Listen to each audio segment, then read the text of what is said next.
the big things are three of the worst anti-protest bills have passed the opposite houses, which would mean that unless they were amended, which it does not appear that they were, they will be heading to the governor's desk shortly. These three bills are House Bill 1643, House Bill 1674, and Senate Bill 403.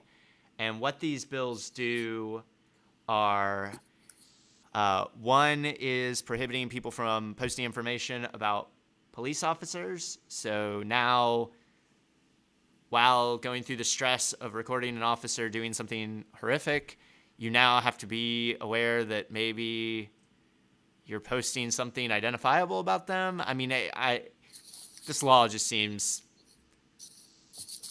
bizarre and unenforceable, but the idea is to chill speech and to stop people from recording officer interactions. Which Yeah, go is ahead.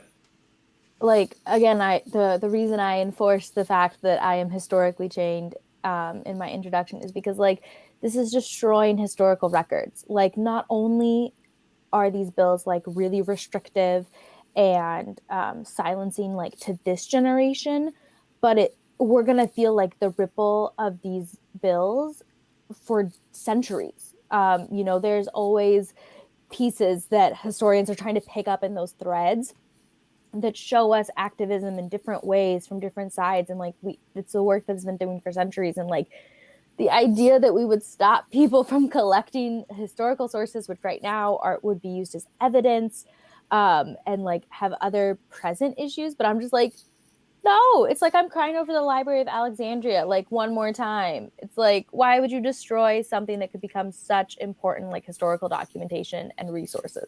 Ah, And like, what's ridiculous about to me is people aren't like recording officers like, you know, chatting people up on the side of the street or handing out coats. Like, they're recording officers like beating people and doing really terrible stuff that don't enhance public safety and or public brutalize the trust. populace. So it's like, that's not the problem. You know, recording the officers doing something terrible, definitely not the problem we have. It's the officers doing something terrible that's the problem that we have. So, yeah, this is extremely gross legislation.